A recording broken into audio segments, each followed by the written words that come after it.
All right. So, today, it is late. I have no subscribers. I cannot sleep. I'm going to make a video explaining declensions, and we're going to rock out with the case system for foreign language learners who are learning a foreign language that contains some case system, German in this case. I'm like a B2-ish German speaker. Not great, but good enough to work as a German tutor at my university, from which I've already left that one, so not really doing that anymore. But it's fun while it lasted. But very often I get questions. This is the biggest stumbling block that people get when they try and learn a new language that has this kind of a system. This is the biggest sort of learning curve I think I've seen. Among other things, but the case system is almost always pretty tough. And again, this applies to anybody, not just German learners, people who are learning Russian, Czech, Lithuanian, etc. Not sure which other ones have this, but I'm sure it's a couple of them. But yeah, so this video will just be me explaining the case system in a way that I would also explain it to a guy who's trying to learn, who doesn't know yet how this works. So I'm going to explain I guess like the function of it, the technicalities of it, but also the purpose of it, so you'll understand why it's important. Which I think is almost as important as learning how it works. Period. And beyond this, I'm not going to get into every nook and cranny, so to speak, not every detail. I'm going to be here. I'll illustrate this on my paint board. So if I'm going to visualize learning efficiency, looks like that. So here we have hours spent learning X. Okay? And then this is percent of X learned. Right? Simple enough. This is 100%. And then this is 0. And this is like 1 million hours or however long, I don't know. Anyways, so point is, and this is true especially with language learning, but also with anything else, really, in my experience. In my extensive 21 years of being alive, this is the wisdom I've been able to gather. Where you end up getting diminishing returns after a while, no matter what you're doing, because the things that you end up learning first and fast, the things that you pick up the quickest, tend to be the things that are obviously easiest to grasp or reoccur frequently, which then makes them easier to learn, obviously, because you're either getting more frequent input or it's just easier to grasp, and so you have to expend fewer resources to understand. So my goal, as with everything else, I don't know, I mean, I might make more videos. I might make more videos on this channel, maybe, maybe not, we will see. Probably not, because I don't have anybody watching my videos, but maybe that, that makes it more fun, because I can do whatever I want and not have the pressure of having people watch me. Anyways, the point is, I'm trying to tackle this. I'm trying to get the easy part, so when people start here, and they talk to me, they end up over here. I get to look smart, right? They get to be informed. This section here, this little remaining bit of knowledge, that's your problem. I can't really help you with that, Like, that would take way too long. What you could do is you could, like, frankly, I think, like, once you hit, like, this point, we'll call it point X. Now, we already have X. Point Z. I skipped Y, because it's that important. It has to be the last letter. That's like the inflection point.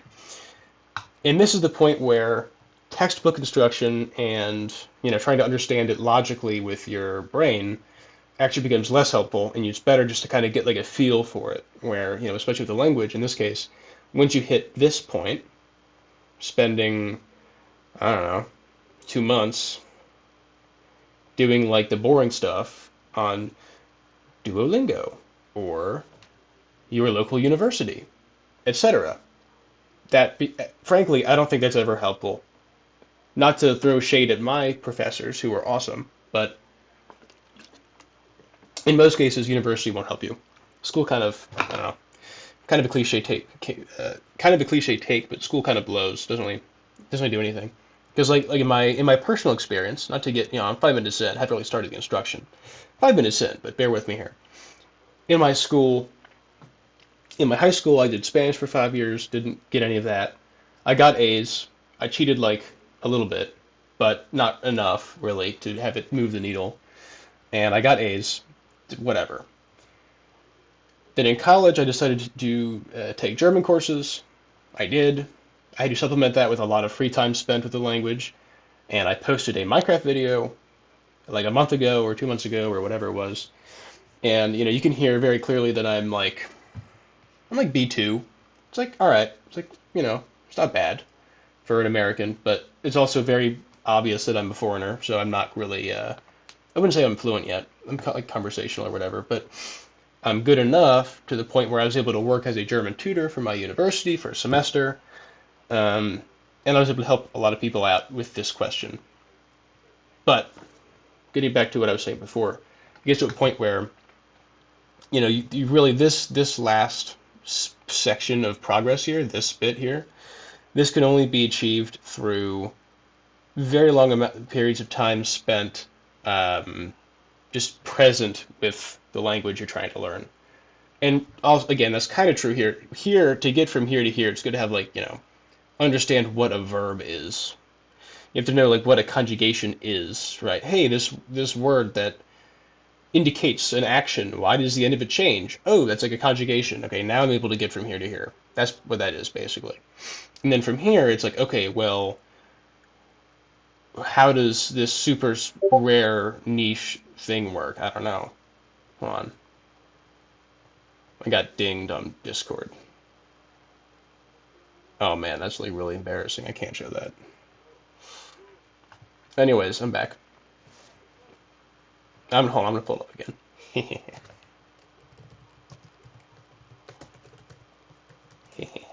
Alright. No more distractions. Anyways, so yeah, blah blah blah. This is where you have to kind of figure stuff out for yourself. So with the case system especially, you're not gonna understand all of it. There's kind of the thing where I'll explain it in 80%, detail. So you'll get most of it, you'll get enough of it, to then have a foundation upon which you can build your castle of knowledge, and then you can rock out from there. But I'll help you kind of understand what's going on. I'm gonna erase this. Oh man, that's gonna take forever. How do I make it bigger? That doesn't really work. Oh geez. I should have learned how this works before I started this. I'm gonna do this. Anyways. Sorry. Sorry guys. Okay, anyways, so declensions. So, declensions, case system, what are they? What do they do? What purpose do they serve? Why do we care? So, English does not have, in this sense, right? Again, the things that I'm going to be saying, we're 8 minutes in. I'm still doing this stupid disclaimers, but whatever. The things that I'm saying may not technically be accurate, but they're going to be practically helpful. So if they're misleading for the sake of abbreviation and efficiency, and leading you in the right direction for the right or wrong reasons, basically. Right? So some guy could be like, well, actually, technically, English does have, it's like, okay, maybe, but for the sake of this, okay, English does not have declensions or the cases that we're going to be talking about here. So technically we have the accusative case, I believe, but that's in effect we don't. So just kind of establishing some terms real quick. We have 4 different cases, which, all right, I should have typed that. So 4 different cases, right? And I'll explain what this means in a bit. We have nominative, accusative, dative, and genitive. To make it easier, I will abbreviate them with 3 letters. So now you know, you can figure out what that means. So the German language in particular has 4 cases. Other languages have more. I think Russian has like 7. Finnish has like 14 or some crazy number. I don't know. I don't know how that works. That's really, it's outside of my pay grade. I don't get paid, which is my point. But with the German language, you're dealing with 4, which seems manageable when compared to these other crazy ones, but it's still tough to get from 0 to 4. So 4 cases. I'm going to explain now very briefly the way that I was taught in university to show you how ridiculous this is, right? So when I was going through university, I was being taught German. I was explained declensions in the case system over the course of 4 semesters, so 2 years. So I took German 101, 102, 201, 202. Then eventually moved on to 311, 310, 313, and then I'm going abroad next semester to Austria. And I'll be put to the test. Now will that figure out there that I'm actually not as good at German as I think I am. But that's all part of it. That's all part of the process. But for the time being, we're not focusing on this. And so German 101, you were taught about nominative and accusative. 102, you're taught dative, and then 201, you're taught genitive. So imagine that the stuff I'm going to be teaching in this, hopefully it's like, I don't know, like an hour long or whatever. I don't know, like an hour long. I could probably do it in less, but I'll go easy because it's late. It is 2 in the morning. Man, anyways. Yeah, so 4 cases, but you're taught these over the course of a year and a half. Could you imagine being given the pieces to a puzzle, and the pieces are shuffled around, and they're given out in 3 chunks over the course of a year and a half, and you have to solve that, and you're expected to solve that puzzle and make sense of it? No, you have to be given all the pieces, and you have to put them all together, because otherwise you can't make the picture. You don't see, oh, it's like a picture of Star Wars or something. Like, you get little bits and pieces of it, and they think they're helping us out by giving us like little piecemeal, oh, well, here's like a hint of this. It's like, okay, well, that's not really helpful because I don't know how it fits into the picture. So you're taught nominative accusative first semester, then dative later, and then genitive at the very, very end. So at that point, it almost seems like they're totally different systems. They all work within the same system, but it seems like they're parts of totally different things. And then your brain doesn't realize you have to put them together. Not only that, but there's 4 cases. They don't even tell you this, really. They don't summarize it in a way that makes sense. They weave information kind of as if it's not really related to each other, but it is. But they don't explain it that way, and they expect you to kind of figure that out. Because they think they're slow walking it to us, like, oh, those Americans, they can't understand it. Well, there's 3 different. Well, actually, no, hold on, that's not true. There's 4. Yeah. There's 4 different aspects. There's categories of things you have to keep in mind when determining how to properly declinate. One of those 2 is correct. Your sentence in German. I'll explain what all this means in a bit, but I'm just explaining how ridiculously it's taught, so then you understand why it's important to have this video. And also to console people who have been frustrated by their education system. So there's 4 different factors and variables you have to consider and take in mind when dealing with the case system, because like when you have the case system informs you how you should be dealing with the declinations. And so these variables that are in play here, these are not taught to you all at once. They're taught to you over the course of the 2 years. So this thing, which should be taught all in one go, no matter what language you're dealing with, this thing that should be, relatively, like, it's difficult, but it makes sense when it's taught as a whole and not as like little fractured bits and pieces. This is spread out in a way that makes no sense. I'm now going to erase this. I'm going to start explaining what all this means. Okay, so basically, when you have a sentence in English,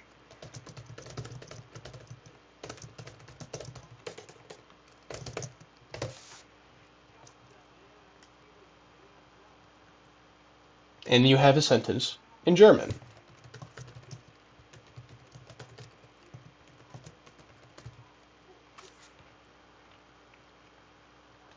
these mean essentially the same thing, right? You have, I'll start with this because it's like more familiar with all of us, I'm assuming. I'm going to give the food to my dog. Or I guess, no, this isn't like a one-to-one. See, I already messed up. That's the problem of doing things in one take. I give the food to my dog. Okay, because I'm going to give the food to my dog is future tense, and I'm not doing it with future tense. But that's a conjugation, that's a thing with verbs, it's a different subject. We're talking about declinations of the case system. But frankly, if you're doing this case system, I recommend you know what conjugations are first. Actually, that'll be prerequisite. That's a prerequisite piece of information you have to know before you watch this video. If you don't know how to conjugate a verb, you should not be dealing with this. This is like level 4. Like this is like a level 14 thing. You have to do the first ones first. But here we have this sentence. I give the food to my dog. Right? Simple enough. But, as many of you probably remember from grade school, or elementary school, or whatever, you have different parts of the sentence has composite parts. Namely, subject, direct object, indirect object. Right, the basics. And there are technically more. There's like object of a preposition. But we're not in class, and I'm not going to be pretentious about it, so we're not going to go into the depth, right? We're not going to go into that detail. Again, we're hitting that peak of that curve. The other remaining 10% of knowledge, you have to figure it out for yourself. I'm just going to do like the easy bits, because it's also easier to teach that, because, then I have to like know what I'm talking about for the rest of it, which I don't know if I do. But here's the rub with this.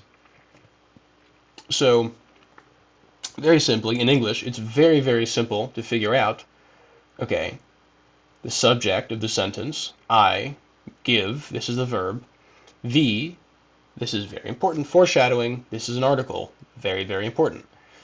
The food is the direct object. It is receiving the action of giving. To, this indicates a indirect object, my dog, which is the indirect object. The dog is receiving the food that I am giving. I'm the subject of the sentence. I'm the one doing the giving. The sentence revolves around me. I am the main character of the sentence, so to speak. The food is the object of the sentence that receives my personal action. It is one being touched by the subject, and then given to the indirect object, which is the target of the direct object. So, simple enough. I'd say simple enough. I'm gonna assume that kind of makes sense because this is stuff that we were taught like in 5th grade, and I just explained it again. So there you go. But that's basically how the sentence in English is composed. You have the different characters and they play their role, right? What role does this character play in the story? Well, if you think of a sentence as a movie, and each of the things, the nouns or the people. A noun, person, place, or thing. It could be a person. Yes, but so, all of these different nouns play a role in the movie. And then you have these supporting, like the props of the movie, if we're going with this analogy, like the as an article, give as like the verb, not like the verb, it is the verb, literally, indicating what's happening to the character. To my dog. To, it's like, you have prepositions explaining, the type of action or how these two things are interacting with each other. And then to know this, again, some more prerequisite knowledge, you're going to have to know what articles, you're going to have to know what prepositions, we all know what pronouns are, am I right? Anyways, you don't really need to know what verbs are. But no, that's also important, verbs. So all these things you have to know what they are. If you don't know what they are, I'll explain very briefly. Articles determine, well, in English you have very few, right? The, the, that is an article. It simply is, it indicates something. So it's like you're playing a video game, you're selecting a character, like I don't know, that's all I got. I'm not good at explaining like the types of words. But so articles can be a, an, like an apple, the apple. You're indicating the noun. You're referencing the noun. It's a word that you use to reference a noun or whatever. Prepositions, a bit more complicated, but they essentially explain the relationship of a noun to something else. So like if, I'm walking to the door, now it's going to be a preposition. Like I'm next to something, next to, right? That's, you're explaining like the physical location of something or like the direction of something or whatever. And then it's not also just physical space, like your place in physical space is explained by a preposition, but it's also used to, for figures of speech, for things that are kind of immaterial, like, oh, I'm waiting on this train to come. Well, you're not waiting on the train physically, you're waiting for the train to arrive. But I'm waiting on X, Y, and Z. It's a preposition used to explain my relationship to the train. The train is being waited on by me, so we should hurry up. Makes sense. Pronouns, we know what those are. I, he, just used to reference like I guess a person in this case, but we know that is. And then a verb obviously is a word that indicates action, right? Give, for example, is a verb because you are giving. The act of giving is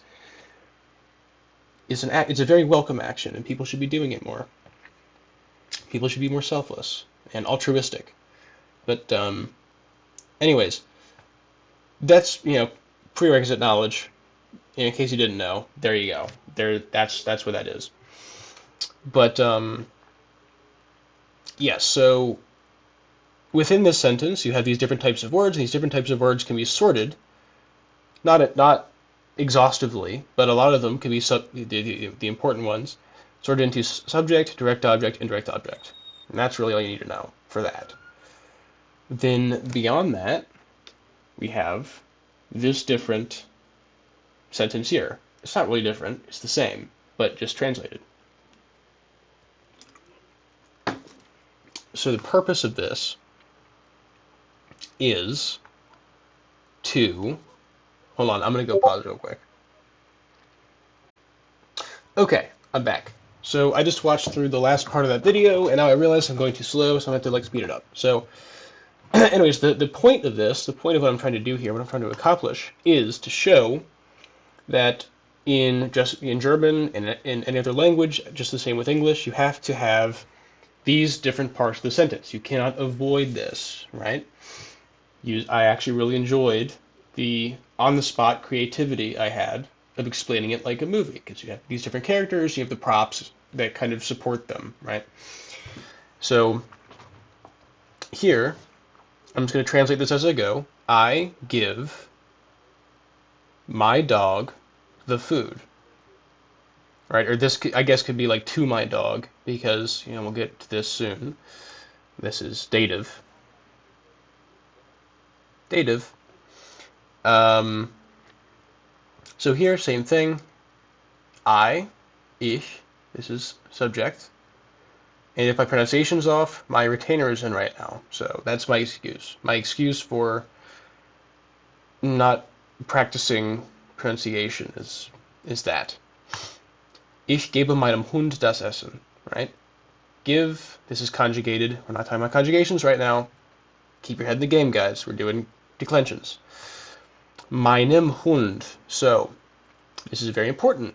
This is exactly what I'm talking about. Oh my goodness. This is exactly what I'm talking about. This is a declination. This is dative. So, ich, subject, gebe meinem Hund, right? This is dative, but this is also indirect object. I'll put ID, like Idaho. Das Essen. This is accusative,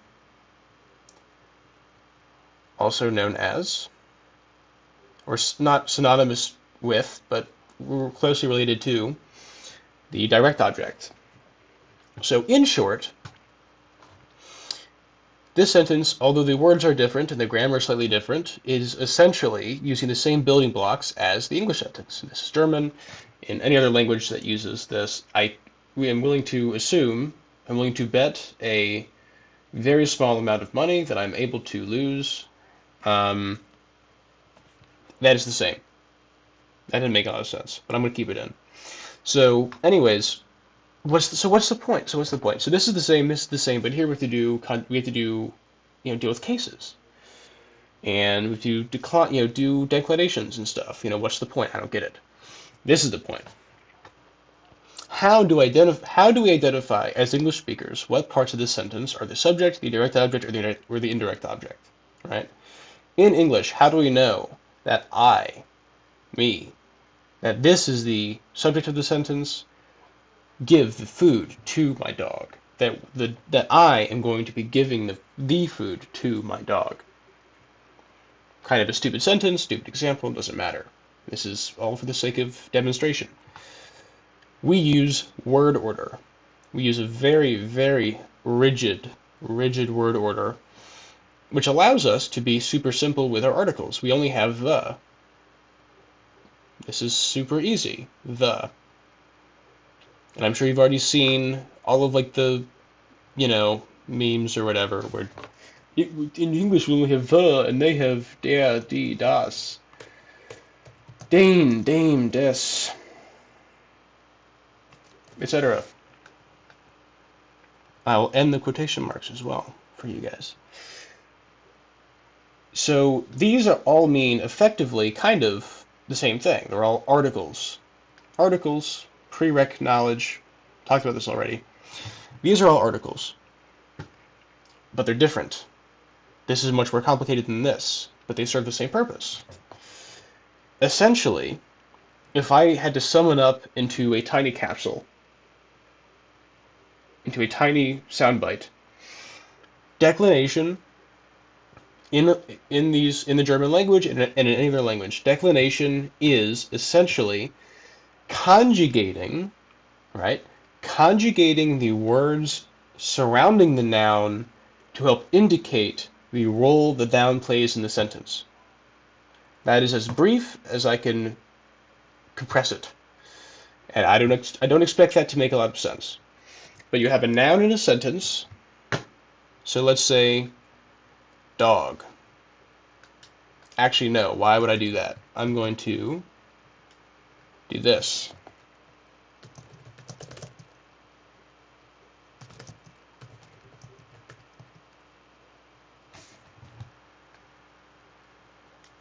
All right.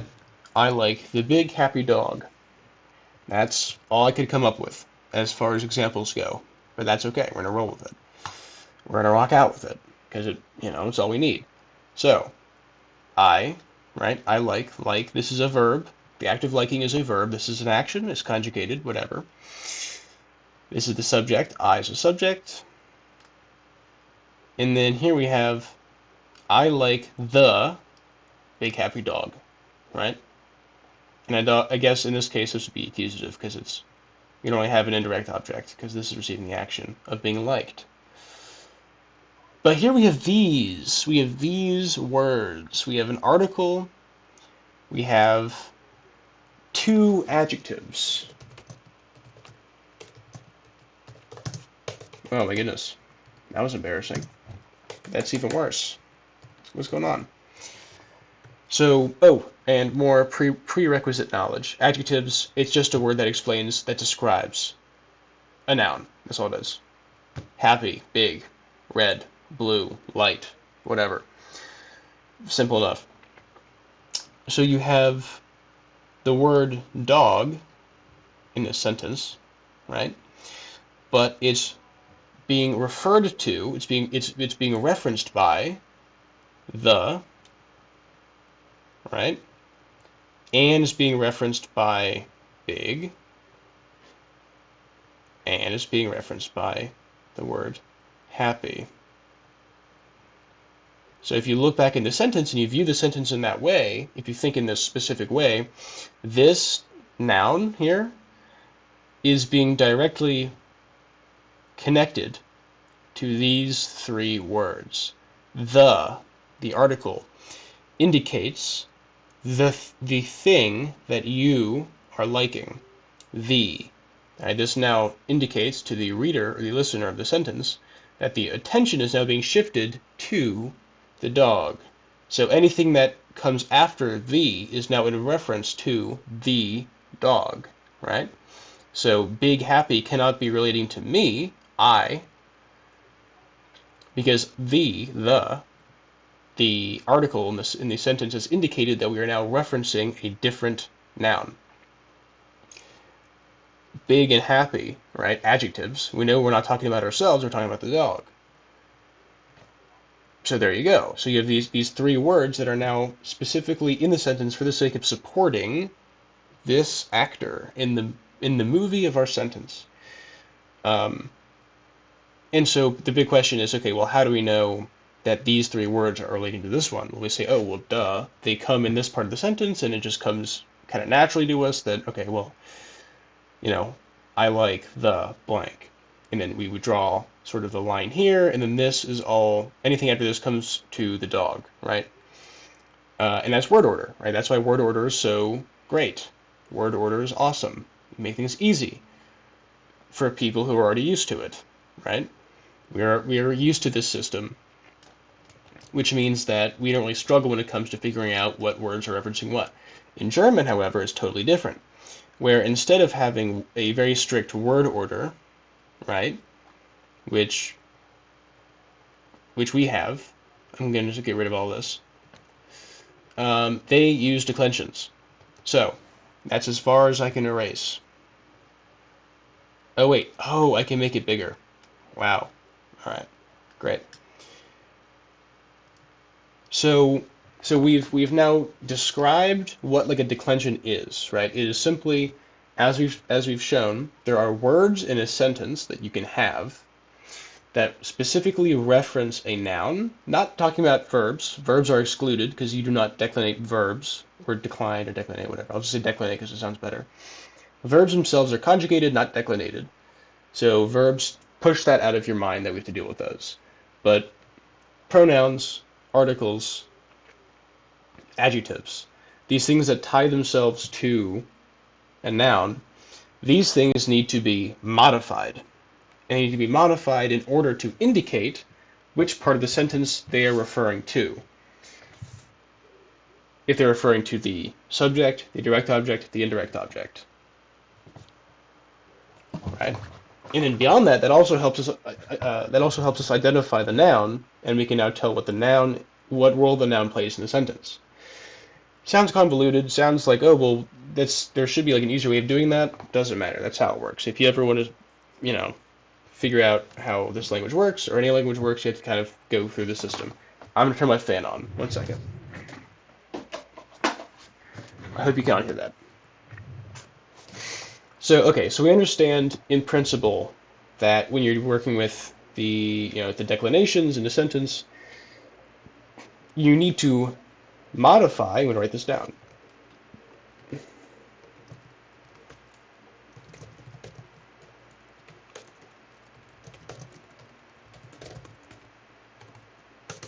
I'm going to write it down so you can look at it as I speak, and then remind yourself of it throughout the video. Means slightly. The articles, pronouns, and adjectives in a sentence right?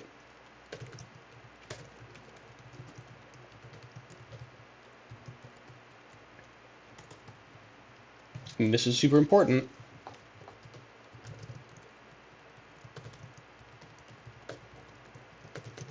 All right. So I'm going to read this out loud and see if I agree with it, because that's normally how this works.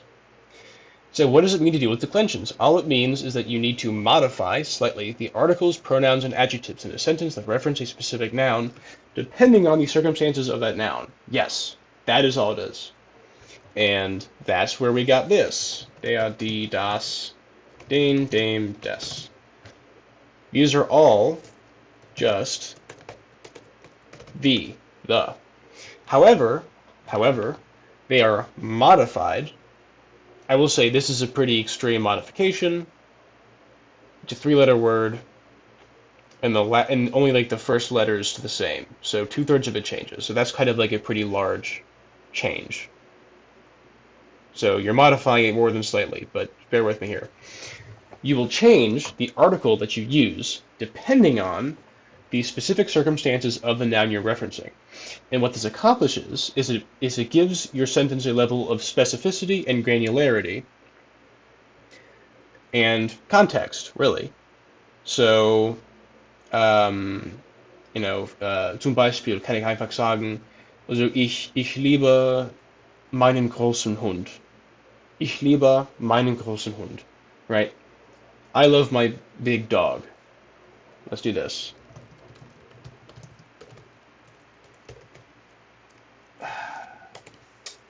To break out the German keyboard. Side note, nouns in German are always capitalized. Fun fact. That's how I got points off on most of my essays, because I forgot. And then this translates to... Right. In English, that is not the case. So, okay, this is what I'm talking about. Ich liebe meinen großen Hund. So, let's go through this exercise again, identifying the pieces of the sentence. This will be relevant later. And then you'll actually realize that it's not that relevant at all, which is the funny, terrible, ironic bit that I found out a year after I started learning, and you'll see what I mean. Right? This is all just the chronology. Just trust the process. Ich liebe meinen großen Hund. I love my big dog. So you can probably figure out what this means, right?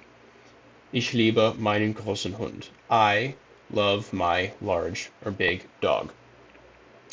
This is the subject, ich liebe. This is the verb, to love. Meinen großen, right? This is a possessive, right? A possessive pronoun. I'm going to verify that. Trust but verify. Possessive pronouns, that's a thing, right? Yeah. Yeah, I don't know why I thought that didn't exist. It's late. That's my excuse. It's late and I have my retainer in. That's why I'm making mistakes. But so this is like mine, right? Mine, yours, his, hers, whatever. Großen, this is an adjective, very important. Adjectives are modified based on the declensions at play. Hund, this is the accusative, the direct object, right? So subject, direct object, and then this is just like this filler stuff. Same thing here, subject, direct object. Possessive pronoun, adjective. Awesome, simple enough. I boiled it down to the basic composite parts, and now we can study them. We can study them as if they're like parts of a virus or something, but like a good one that we want in our system so we can understand it. So the point of this was to demonstrate the fact that I didn't actually use the word the. That was the point of that sentence, was to demonstrate this, but I failed to do that. I forgot. That's okay though. I can still make it useful. So so the point here is we have these words here. I'm going to isolate these now. I'm going to show you guys what I mean. obviously here, English, no need to explain. I, subject, love, verb relating to the subject. It's conjugated, so it's not I loves, right? If it was he loves, then that would be different, but I love. E at the end, conjugated for, for I. And then my big dog is all relating to the dog, right? My big dog. Right, so the dog is mine. It's a possessive pronoun. So my, even though it sounds like my, like me, the word my in this sentence really is serving the word dog directly because it's indicating who owns the dog, which is me. And then big is an adjective relating to the dog directly. So all of these words relate to the dog directly, which is why they are modified. Oh god, it's already been 17 minutes in this second part of the video. This might be longer than an hour. Whew. Being a teacher's difficult. But yeah, so that's why these, so meinen, großen, are modified. Now, how are they modified? Well, I will show you. And I'm assuming there's some previous knowledge of the German language here. Like, you wouldn't be on this video if you don't know anything about anything. Like, you had to know to either, search this up for some reason, or maybe I sent it to you assuming that you already knew the stuff needed to understand this, right? Like I've been saying, this is like a level 20 skill, and if you're a level 2 learner, you need to you need to get XP or something. I don't know. Go grind Duolingo and like kill slimes and stuff. But so as far as this goes, right? Meinen großen. So, oh my goodness. Oh my goodness. Oh, and I can't even go back. I can't. So this is normally what it looks like. So like when you're talking about like the base words or like the root words of German, you have for the adjective. So like if you go to any German dictionary, if you look up the term large or big or whatever in English, you'll get the word groß, groß, with an S-et. That's this thing that looks like a B, actually an S. Groß. And it's supposed to be a guttural R, but my pronunciation sucks because I'm an American, so bear with me. Mine, in this case, is a possessive pronoun that is indicating ownership of something as an attribute in and of itself, almost as if it was an adjective. That's why it's treated like an adjective.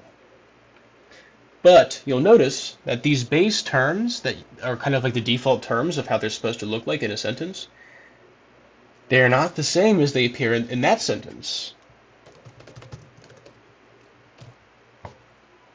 What? Why is this? How can this be? Basically, what you see here, is we add endings. In this case, it's en and en.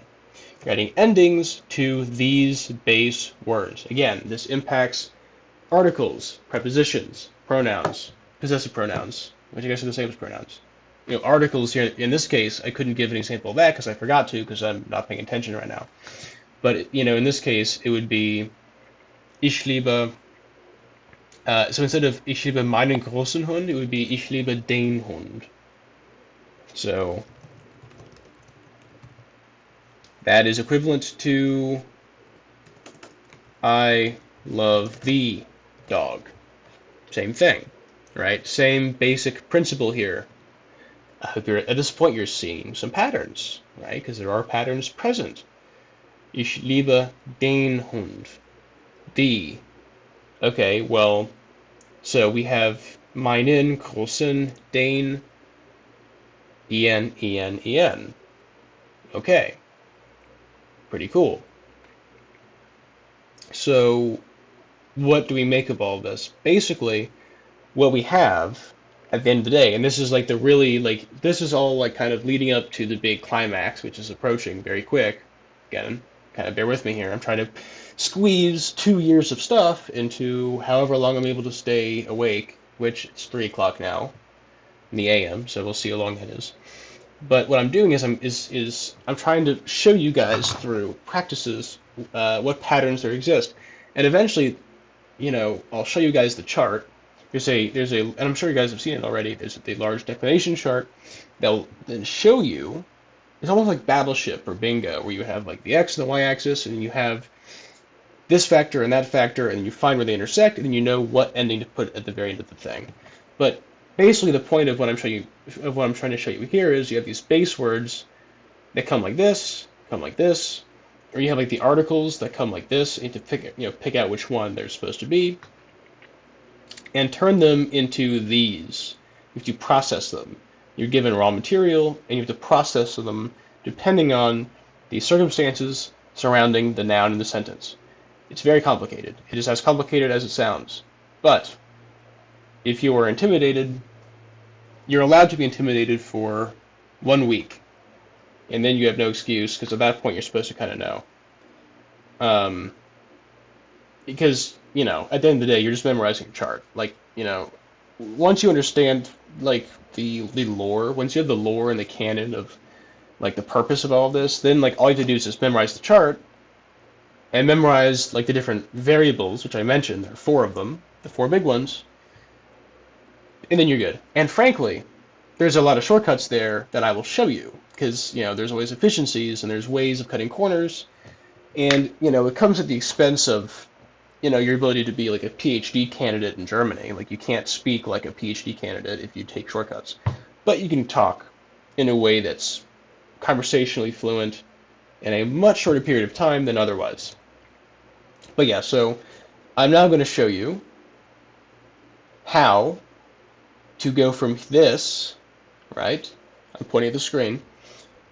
These base raw materials, to these processed words with the endings on them. And these endings, obviously, are unique and indicate, depending on the circumstances, the role played by this specific noun. In this case, this is the accusative case, right? And this is the direct object of the sentence. So, that's about as much as I'll be able to get out of that example. So I'm going to erase this again. And now, actually, no, I'm going to let the internet do the work for me. There's a chart that I'm going to pull up. This is actually so much easier. I'm glad I didn't do this by hand.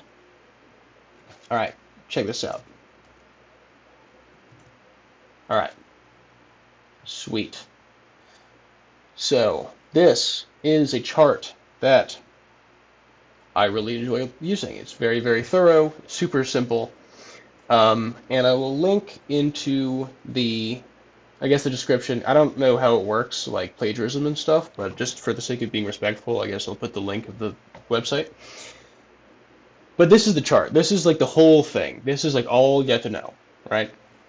And so I'll explain it with a tree. And I found that the tree diagram is the best way of explaining the process. So now that I kind of explained I was redundant and repetitive, and I understand that was probably irritating for some people who are already, you have like 120 IQ or 140 or whatever, and you kind of understand how these things work. Where you didn't understand, you picked it up super quick, and I repeated myself too much. I like talking, and this is less of like an instructional video, more of like a rant that I'm then using to inform people how things work. There you go. But yeah, anyways, so, all the stuff that I've said up until this point is all just kind of like to prepare you guys for this. This is like the main meat of what I'm trying to convey to you. So here we go. So in order to accomplish this, right, you have to take your raw material. Let's call it, how do I get this? This is irritating me. I have to get this away. I can't figure it out. I don't know. So raw material, and raw material in this case is article. Sorry for my Discord notifications. That's embarrassing. I lost my train of thought. Not preposition. Pronouns, adjectives. Those are the big ones. Those are the biggies. These are all types of words that are used to support a noun in a sentence. We already went over this. Again, I like to repeat myself because repetition is the best way to learn. If you already figured it out, then you can fast forward like 20 seconds into the future. But I'm going to explain this again in a way that hopefully will align with the last 20 times I repeated it, so then it'll kind of get drilled into your head. Yeah, that's how it worked for me. I don't like thinking too hard about things. I'd rather they be drilled into my head and kind of have brute force repetition do the work for me. If I think and burn out trying to understand something the first time, that doesn't work. I'd rather just someone repeat it to me 1,000 times like I'm a child. If that's easier, I do less work, and I get the same result anyways. So I'm doing the same for you guys. The raw material, the article, the pronoun, the adjective that supports the noun in the sentence. The noun is a player in the movie. The raw material, right, the adjective, the articles, pronouns, and adjectives, they are props, and they support the characters, right? And they are modified, they are processed in order to indicate specifically the role played by that noun. So, for example, we see all of these cases here, all four of them. And here we have something else, another variable, the gender. I'm going to assume that you understand how gender works. In essence, it's actually very simple, so I'll explain it to you right now. I'm feeling generous. The nouns in the German language are assigned a gender. They are either masculine, they are feminine, or they are neuter. Plural is not a gender, but it is treated as if it is one in this system. So if you're speaking about more than one item, then it all falls under the same, I guess, y-axis category here, which, hint, hint, foreshadowing that's actually a shortcut. And you can kind of fish your way around difficult declensions by using the plural. We'll get into that. But, essentially, 1/2, 50% of the equation here, and I'll show you, it'll make so much, I'll make the tree diagram, y'all will see it, and it'll be like, oh my goodness, this makes so much sense. Right, so just bear with me. But, yeah, so knowing the genders, this is also like a prerequisite type thing. But it's very simple. Same thing with French and Spanish and other things. Every single noun in the German language is assigned a gender, masculine, feminine, or neuter. That is just a fact of life, and that is how it is. And I can probably figure out a way to make a video about all of my adoring fans. Please calm down. I know you want me to make another video about figuring out the gender of a noun in German. Please calm yourselves, all right, one at a time. I can, there's shortcuts to doing that, but you kind of have to brute force it a little bit. Figure out figuring out the gender. It's kind of like a tough memorization game. Shortcuts are there, but they're kind of far and few between compared to Spanish, where it's a lot easier. You look at the ending of a noun, you can kind of tell. With German, it's more complicated, as with everything else.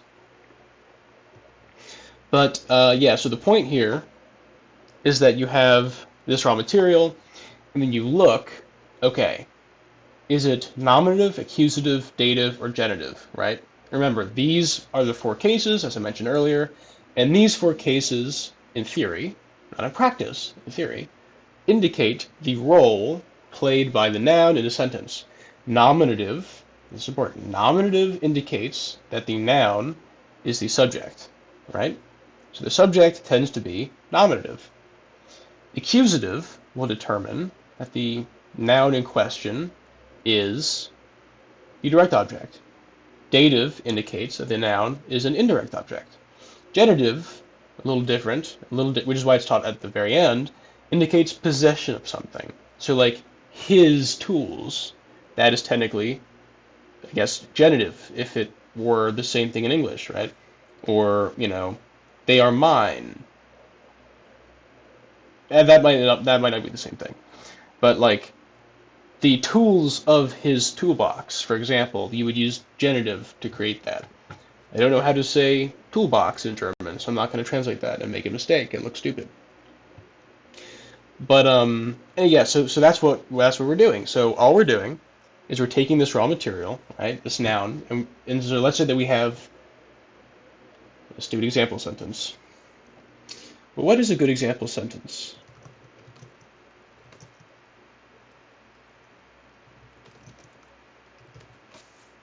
I hope I spelled that right. let me verify on my dictionary. Also, on a side note, if you guys are looking for a good resource on the internet, I would highly recommend WOLA, W-O-L-A, as a German dictionary. That is what I've been using, and it is fantastic because it shows you not just the definition of the word, but also the gender, and it has a UI that does not look like it was made in 1992, which is, more than I can say about most other dictionary apps on the internet. Yes, this is correct. Fana. I didn't know if there was an H in there, but obviously there is. So there you go. So, ich liebe die blaue Fahne. So, like, I love the blue flag, or banner, or however you want to translate that. So, let's go through the process here. And again, the tree diagram is forthcoming, right? But I'm just doing like some build up, right? I can do that. I'm the captain of my own ship. I am determining how this video is going to go. I say you guys have to wait a little bit longer. So, raw material, articles, pronouns, adjectives. Ich liebe die blaue Fahne, right? Ich liebe die blaue Fahne. So, here, this is nominative. Okay, side note, super, super important. Whenever you have any of these words, ich, du, er, sie, es, I'm going to assume you guys know what that means. I, you, he, she, they. There are declinated versions of this. I'm sure you've seen.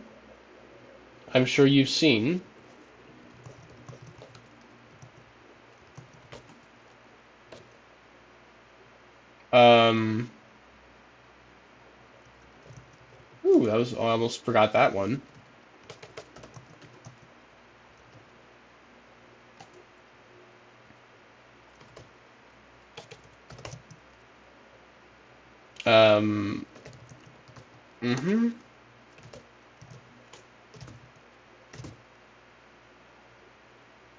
Yeah.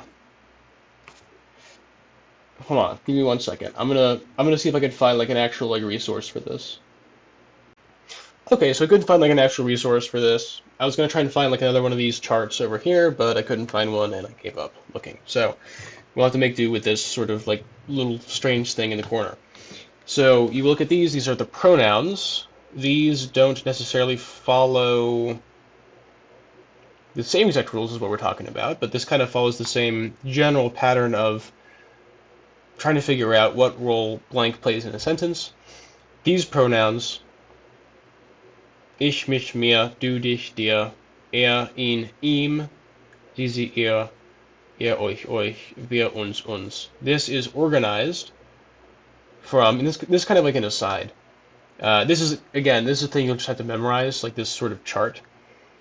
Nominative, accusative, dative, nad. And it's separated this way. So whenever I'm talking about, wow, that's made it super hard to read. So whenever I'm talking about, like pronouns specifically, they are impacted a little uniquely by declinations. You'll see that with adjectives, for example, or with possessive pronouns, then it's kind of somewhat more regular. But in this case, the way that you decline these regular pronouns, it's a little bit different. So we have like their own specific set of rules.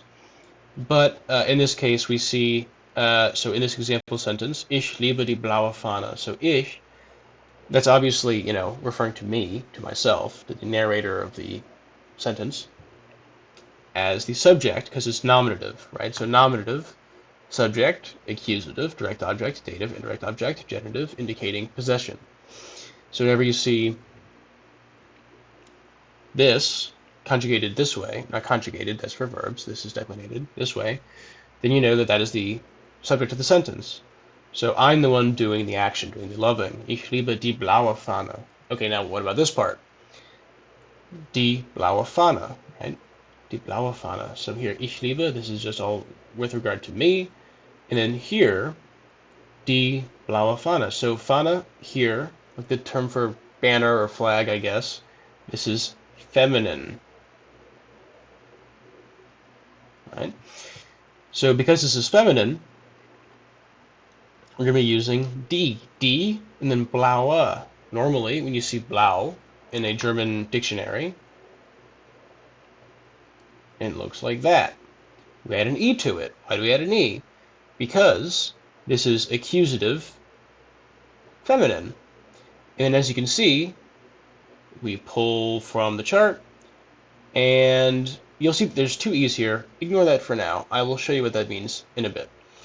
But essentially, what you have here is a sort of crosshair that's formed, where you have the gender of the noun and you have the case of the noun. 9 times out of 10, it is going to be more difficult to find out what the case is than the gender. The gender is very straightforward. The case changes depending on the circumstances. Hence the problem. If it was just an issue of the gender, I wouldn't be making, like, I guess at this point, a 3-hour video on it, right? But that wouldn't be, that wouldn't be any fun. So we gone through the sentence, and we can kind of see, okay, like, what's kind of going on here? What's the process? What do we do? Well, you kind of see, we went through it in order, right? Ich liebe die blaue Fahne. And we've seen, okay, well, because it's ich and not mich or mir, then, ich nominative. That's the nominative declination. That's the subject of the sentence. Liebe is the verb. Not going to go over conjugations. Die blaue Fahne. Fahne is the second noun in the sentence. Feminine, right? Normally, verbs ending with an E tend to be feminine. There are certain workarounds you can get around with, like that. You can kind of figure out without memorizing every word individually what the gender is. Ends with an E, probably feminine. It is feminine. I verified that, obviously. And because it's feminine and is accusative, right? Accusative, it's receiving the action of the loving. Then you go here and you go here. You go accusative to the right and then feminine down. You get E. E is going to be the modifier here. That's how we process the raw material. That is the instruction we receive. The raw material in this case is, for example, the term blau, or blue. Blau. Again, it's not a pronunciation class here. No need to try and make a point of that, but that's the raw material. It's processed into die blaue. You add the E. That is the processing. You find that because of this, because of the chart that we just talked about. Rinse and repeat. I'm going to get rid of this now. I made my point. So I can go through 1 million different example sentences, right? But I'm not going to, because that would take too long, and I'm trying to end this already. It's already 3:20. It's 3:20 in the morning now. So this chart, all-in-one German declensions chart, German with Laura, fantastic resource, great website. I'd highly recommend it. What do we have here? So we already mentioned, and this is all obviously a reference to the noun. So you have a noun in a sentence. You have a noun in a sentence, again, raw material. Let's say you have an adjective and an article, or like an adjective and a possessive part, or whatever. How do you go about dealing with that, right? Well, number one, priority is to identify the gender, 50% of the equation here, and then to identify the case. Now, identifying the case is what trips people up. That's where I have my 3-step process. But here, just real quick, the elephant in the room, we have these. So what are these? Why is masculine nominative? Why are there 3 different letters here? Well, I'll tell you why. You have a thing called weak endings and strong endings. This is a little difficult to wrap your head around, but I'm going to explain it to you real quick. Essentially, if you already have, and it is going to sound ridiculous because it's like another layer of confusion, but just bear with me here. If you decline a word, or if you have a noun and it's being used with, let's say you have a noun with, 2 adjectives, with an adjective in an article, what you end up having to do is using a combination of these 2 instructions here. So I guess in this case the black flag is the strong ending and the white flag is the weak ending. Makes sense. I'll give you an example.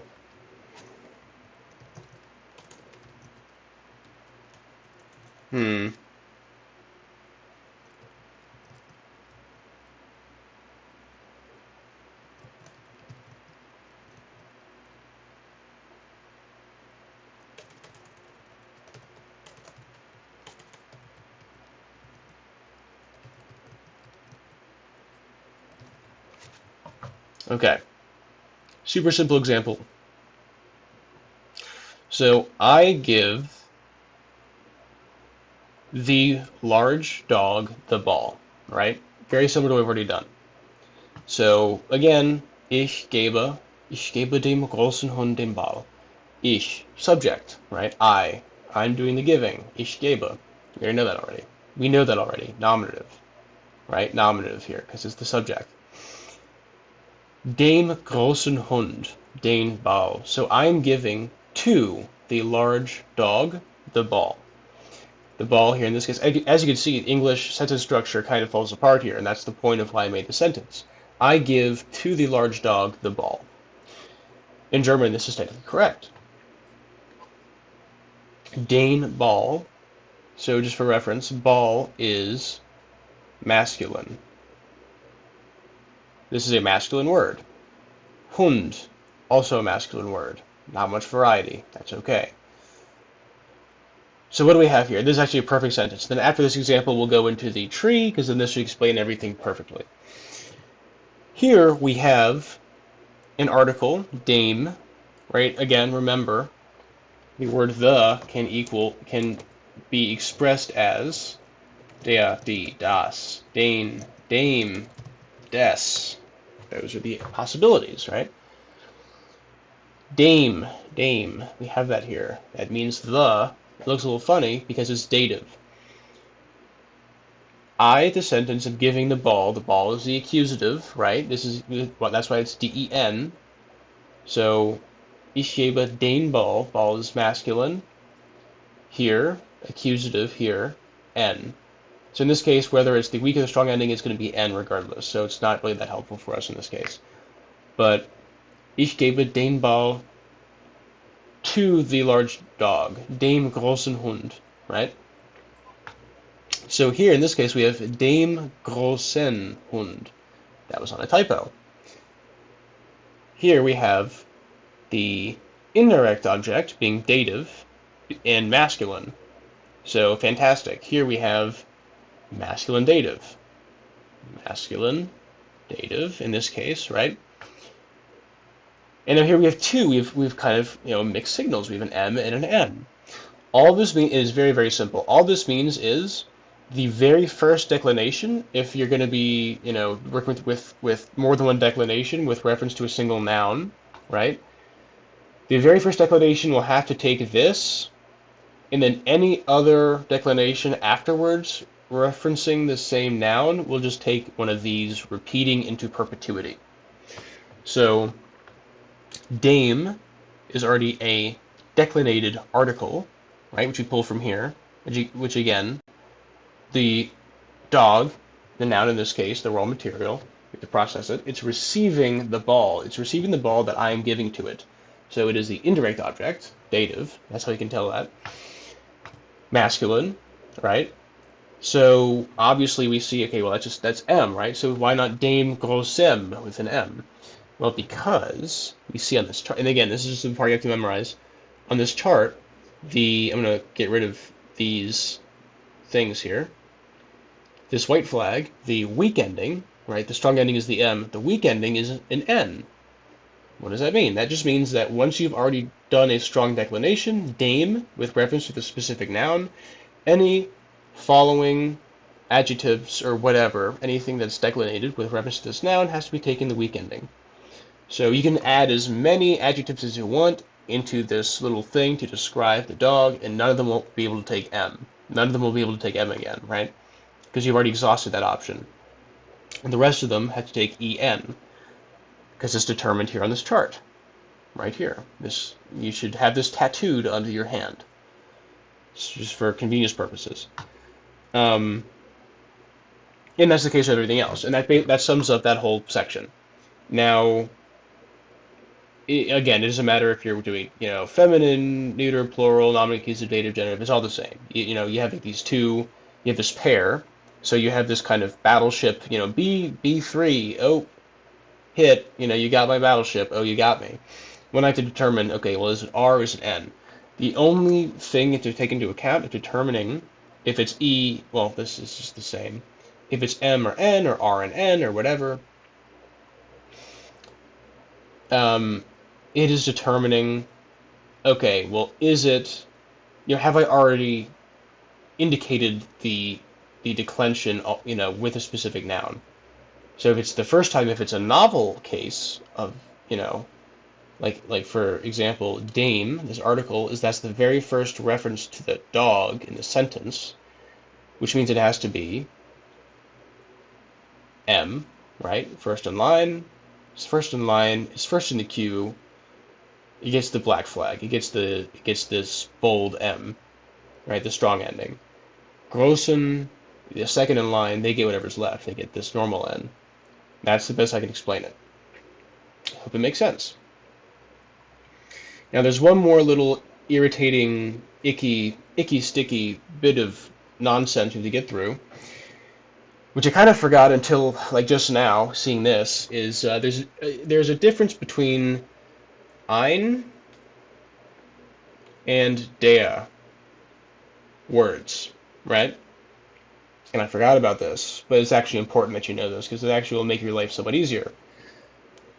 So, and okay. So you guys are learning German again, level 1 understanding. Right? You've killed level 1 slimes on Duolingo. You get the gist of how this works. Ein, and I'll just say der as the stand-in for the. And this is A or N. You have so these are both articles, and they both they serve the same purpose. They indicate a noun in a sentence. And effectively, the difference between these two is the same as in English, the difference between a and the. So an apple, the apple. One of them is specific, one of them is vague and, not super helpful. One of them is, the apple, a specific apple in mind. An apple could be any old apple, right? That's ein und der, right? Obviously, because these are both articles, they have to be declinated. Only difference is there are certain cases where you actually don't have any change in ein. So, for example, in this again here, a fantastic chart. Thank you, German with Laura, for helping. Fantastic resource.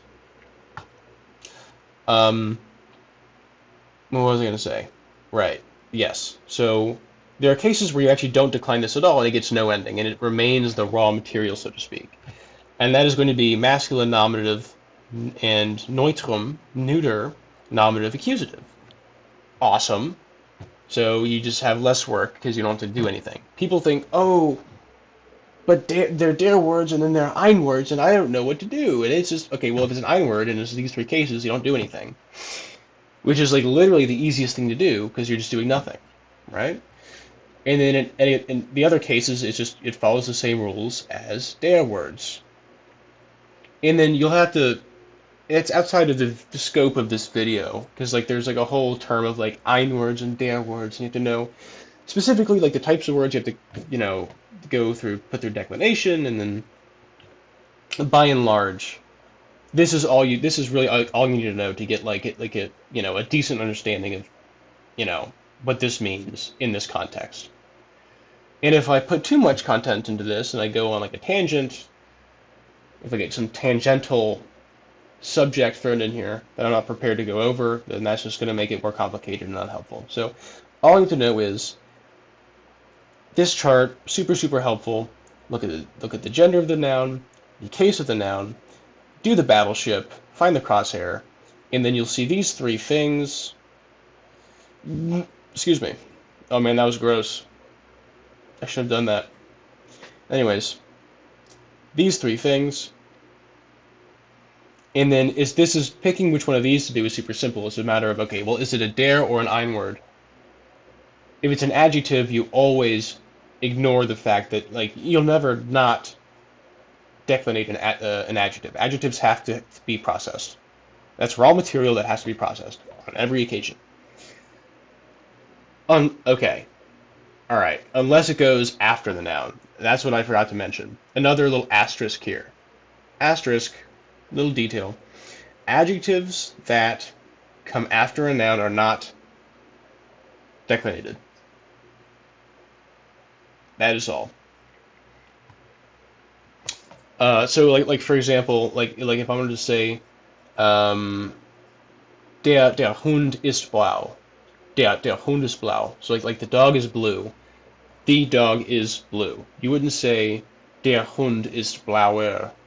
Yeah, it doesn't make any sense. Like just the dog is blue.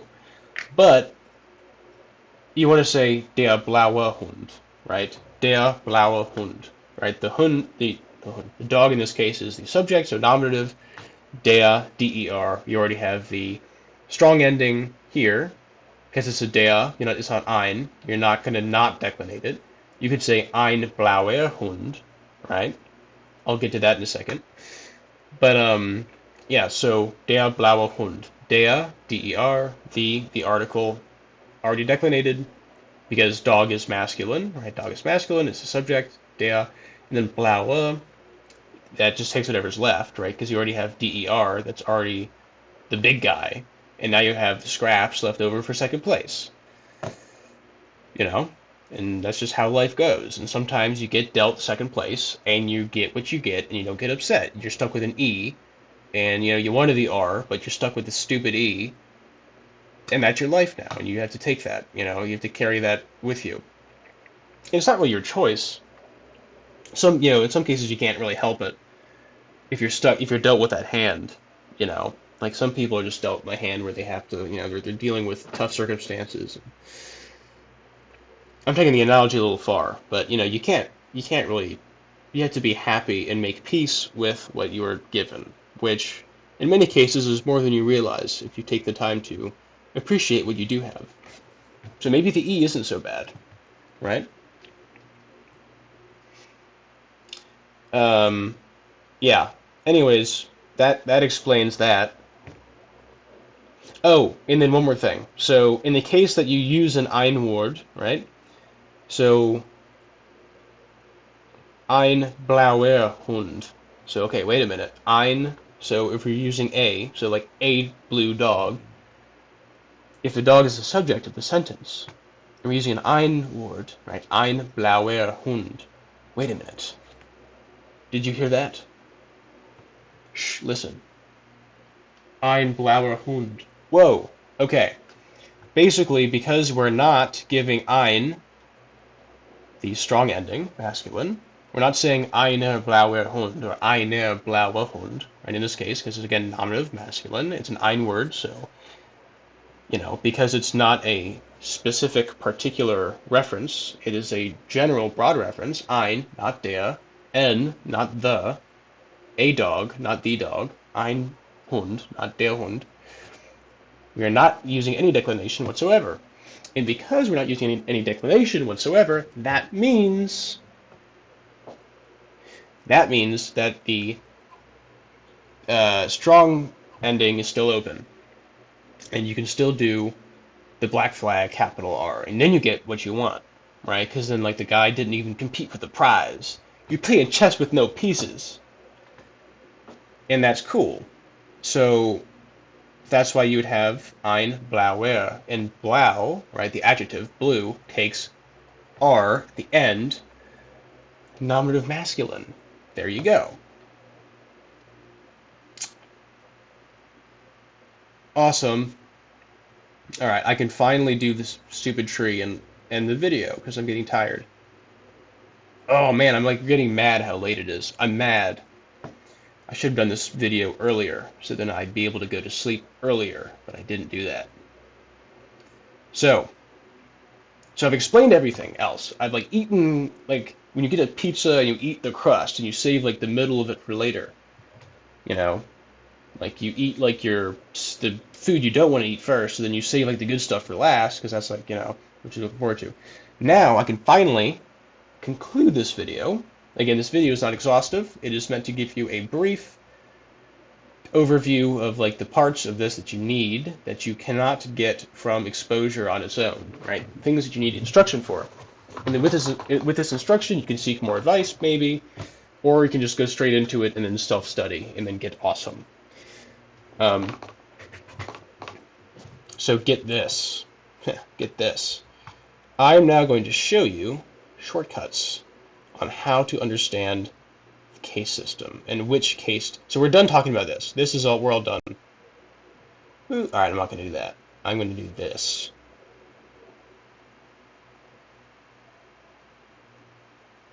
I'm not talking about this anymore because it's complicated and tedious. What I am, however, going to be doing is discussing how to tell. So how do you know? How do you know in a sentence if it's nominative, accusative, dative, or genitive? That's a big question, right? So now, like, you know how to tell if it's what gender it is because you just learn it. I'm not going to teach you every word in the German dictionary because I don't know that myself. And now I also told you what to do once you get the information of the case and of the gender. So now you know how to find the crosshairs and then figure out, is it an ein or der word? Is it declinated or not? If it's an ein word and it's masculine nominative or neuter nominative accusative, then it's not declinated. If it's taking the strong ending or weak ending, right? And this is, for the most part, talking about, obviously, like, you have like the personal pronouns. So ich, mich, mir, du, dich, dir. That's kind of like different. But for articles, for adjectives, that's a big one. And for possessive pronouns, this is kind of what you want to be using, right? This crosshair function. This handles the vast majority of your declination needs. For your other declination needs, using the personal pronoun chart I typed haphazardly in the corner could help. There's also online resources that I couldn't find that you probably can. But again, this is just understanding the basics.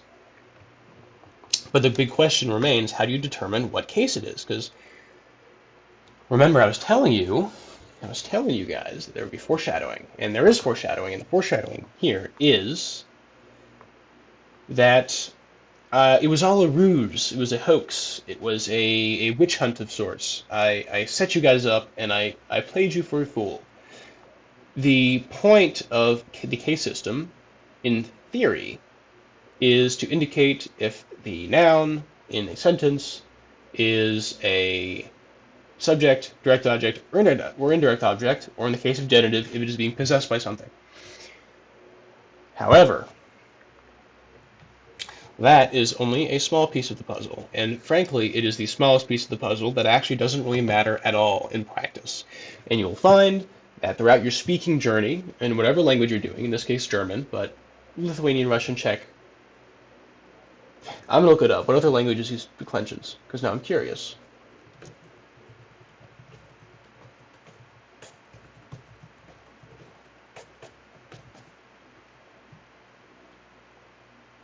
Grammatical cases.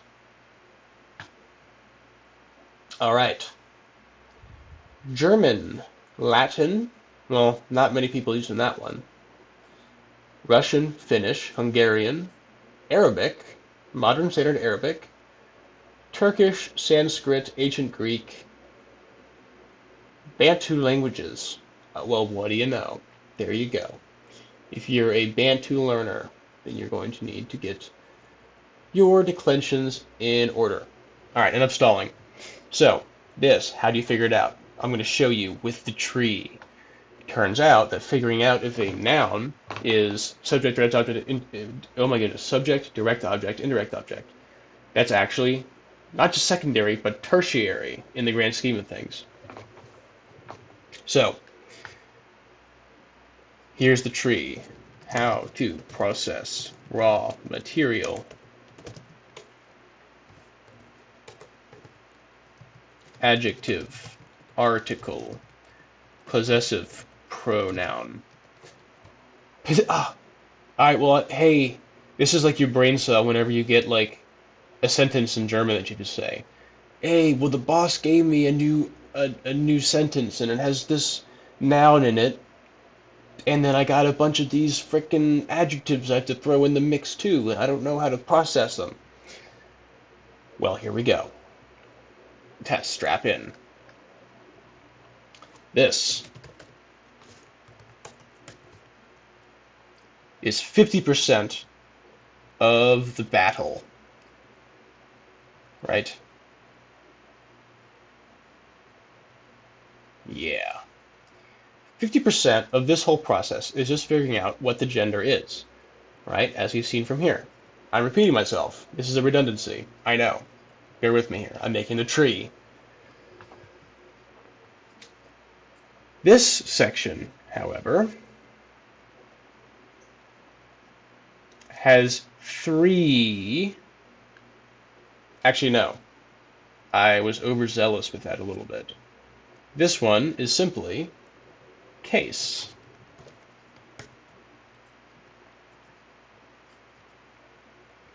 So there are two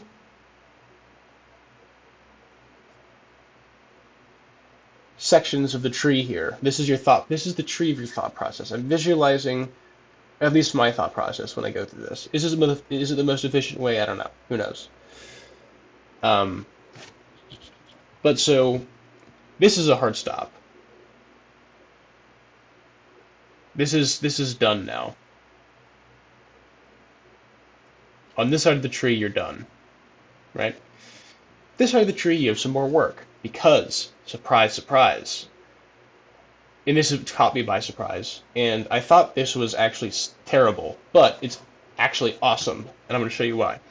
There are three things that determine the case of a noun in a sentence.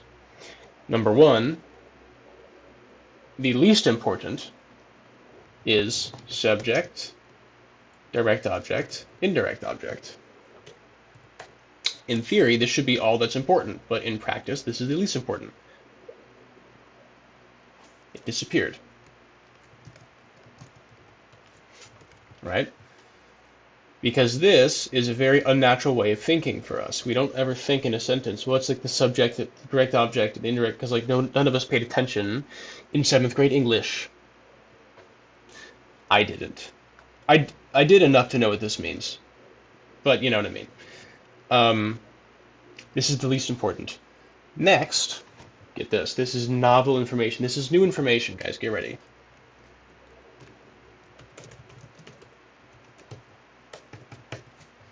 Which prepositions are used in the sentence with respect to that noun? And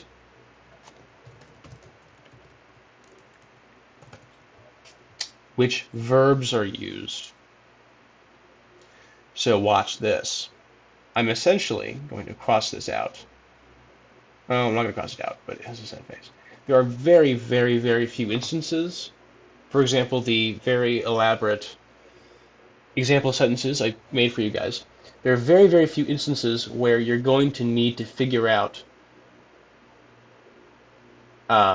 what the case of the noun is with regard to subject, direct object, indirect object. In most spoken German, you do not need to do that because you use things called prepositions. It's very difficult to hold a conversation in German without using prepositions. Prepositions, no matter which ones you use, will determine the case of the sentence. Prepositions you use will override this.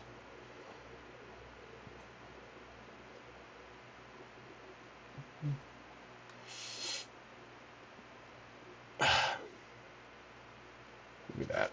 Look at that. Prepositions used will override the subject, direct object, indirect object rule every time. I repeat, the prepositions you use in the sentence in German with reference to a specific noun will determine the case that noun takes. Okay? Verbs used. You don't necessarily need to memorize every single verb. There is a list of about 60 verbs.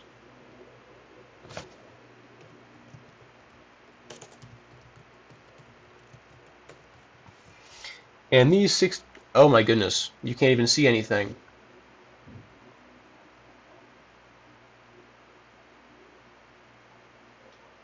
All right, there we go. I'm so sorry. 60 verbs which require that you use the dative. The verbs used, if you use a dative verb with reference to a noun, that automatically makes that noun dative, and that will override this rule, even if the noun is a direct object, even if the noun is a direct, actually no. Technically, I'm trying to think. No, I mean there are certain cases like with helfen. Wie kann ich dir helfen? Helfen, so like to help someone, that is a dative verb. Even if you're helping someone, they're receiving the action of help. They would be technically the direct object in a sentence.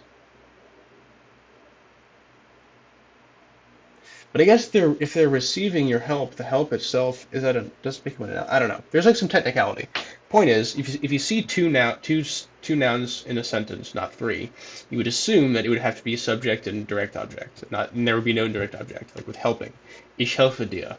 Kannst du mir bitte helfen? Kannst du mir helfen bitte? Right? Helfen is a verb that always takes the dative. Helfen, to help. That is a verb that always takes the dative. In the noun that is directly impacted by the helping is now dative, and it takes the dative thing here, right? Same with prepositions. If you have a dative preposition with reference to a noun, that noun now automatically becomes dative. Both of these tend to be the ones you need to learn. This is more like theory and stuff, even though it's taught as if it's like some definitive thing. This is confusing, not natural, not helpful. These are what matters. So basically, here comes the memorization part. I'm going to provide some resources. Give me a sec. I should have had this ready.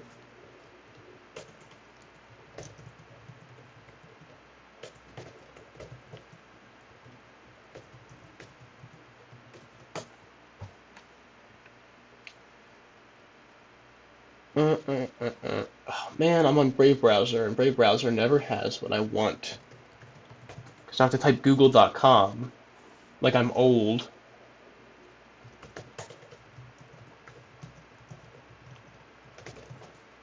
There's a Venn diagram. This is exactly what I want. Okay. This is from Pinterest. Oh, wow, that's super not helpful. Oh my, this is such a disaster.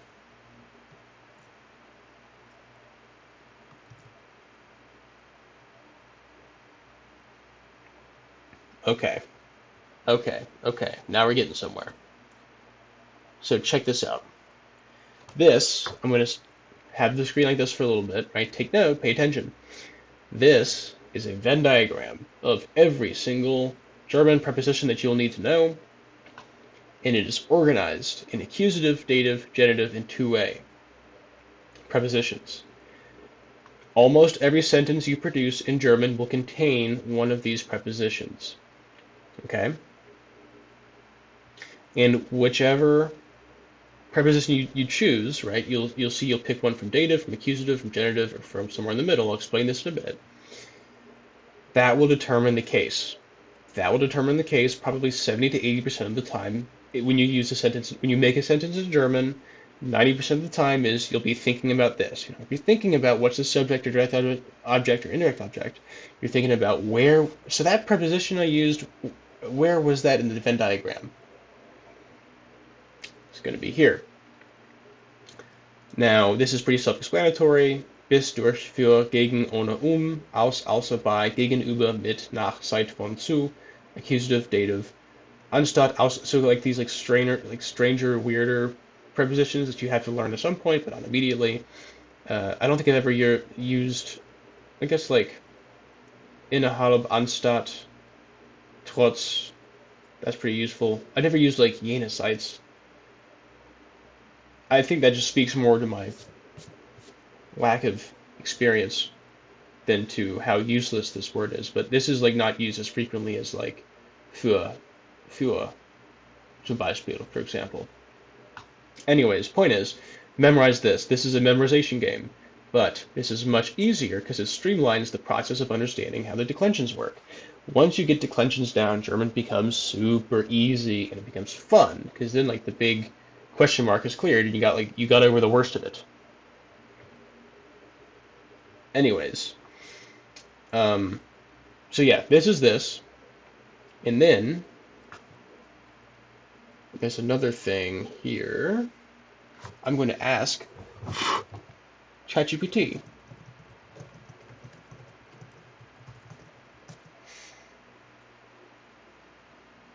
10 most commonly used. Alright, so I'm now generating a list of the 10 most commonly used dative verbs in the German language. I'm going to post a screenshot here. And I'm going to erase this because it's a little crowded.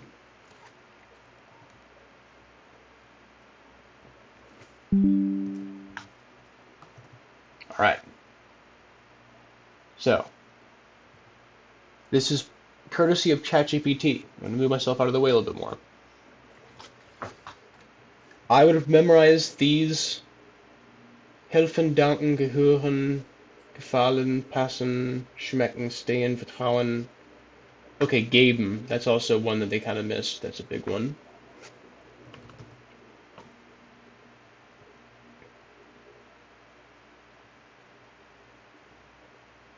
Right? This belongs here. But here we have verbs that take the dative specifically. Memorize these. Memorize the Venn diagram I showed you before. But first and foremost, the German with Laura screenshot of the declensions chart. Memorize that, right? Memorize the letters. It's actually a lot easier than you think because there's a lot of overlap. These strong endings are a bit more difficult because there's more variation, but the weak endings tend to either be E or N, which is super, super simple. There's a basic pattern. With the strong endings, you kind of have to go through that, but that's, again, like, if you're not willing to memorize, 16 different endings, some of which repeat anyways, then you shouldn't be trying to learn a language. Sorry. Because you have to memorize 20,000 words, basically, to be able to speak with people. And then, so memorize that, then the Venn diagram of the prepositions, so then you know what goes with what. And then here, you have to memorize these dative verbs. These are super, super helpful. And you'll find, again, I'm repeating myself on purpose, I know what I'm doing, you will find that basically in every single one of your sentences that you hear or that you produce, there will either be a preposition or there can be overlap. Usually, like, there's not going to be any conflict between like one of these dative verbs and then like an accusative preposition. Like, that doesn't really happen. I've actually asked my German professor that, and she's kind of had the same answer. She was like, well, and like, theoretically it could be interesting, but it doesn't really happen. I'll trust her word. But in this case, learn these. Learn these 10, learn the Venn diagrams, then you have the whole system. Because then you also have like the gender of the noun, and then that's the entire equation, and then you understand everything. So there you go. And then that's basically it. So, oh man, that oh yeah, wait, no. And then I promised there was in the you can kind of like rewind back to the I want to see. Here, I'm gonna put this back on. Wow, that's not super unhelpful. There. So we have this. One quick parting word, because I promised I would explain this. So you have two-way prepositions. What's a two-way preposition? Technically, this is kind of falls outside of the scope of this video, but I'll make it anyways because I said I would. Basically, you have these two-way prepositions, as you can probably infer from their position in the middle of the Venn diagram. They can be either dative or accusative depending on the circumstance. I know it's another layer of confusion on top of this already confusing thing, but once you spend a week, a couple of days, an hour or two a day practicing, it will make sense, okay? Then you won't have to think twice about if it's a weak or a strong ending, if it's a der or an ein, if there's a declension or no declension. Just know the gender, know the prepositions and the verbs that you're using, know what case they belong to, and then do the math from there. Is it the first declension relative to this noun? Okay, then it gets the strong ending. Go to the cross tab, figure out where the crosshair is. Okay, nominative, masculine. It's the first. It's the first declension, so it takes this. Then if there's another one, then it takes the weak. Blah blah blah. Keep going. With this specifically, though, you have an, auf, entlang, hinter, in, neben, über, unter, wo, zwischen. So these are kind of tricky because they don't belong to a specific one. They can go either or. The rule 80% of the time is if there's movement in physical space or not, that will determine if it's accusative or dative. It's not the case every time. Like there are certain figures of speech or like metaphors that use these and you have to kind of memorize. It's a memorization game and you'll kind of get the hang of it later on. And that's kind of like the red 10% of stuff that you have to figure out. That's kind of your problem and not mine. But yeah, so most of the time, if you're dealing with a movement in physical space, then you're going to be using accusative. But if you're standing still, then you're going to be dative. So, for example, ich bin in dem Haus. Ich bin in dem Haus. I'm in the house. I'm staying in the house. I'm standing in the house. It's dative, right? Dative because there's no movement. You could say ich laufe in das Haus. So, or like ich renne in das Haus. Like I'm running, I'm moving around in the house, then it becomes accusative, right? So even though it's the same preposition, here in this case, the context of the verb that I used indicates movement or no movement, which makes it, go from accusative to dative, and that's all that is. But yeah, I'm hoping I'm not forgetting anything. I don't think I'm going to be uploading this tonight because I'm going to go to sleep. But that concludes this video, and I hope it was informative. I hope it turns out good. Because if I spent 3 hours doing nothing, then that will irritate me. But good stuff.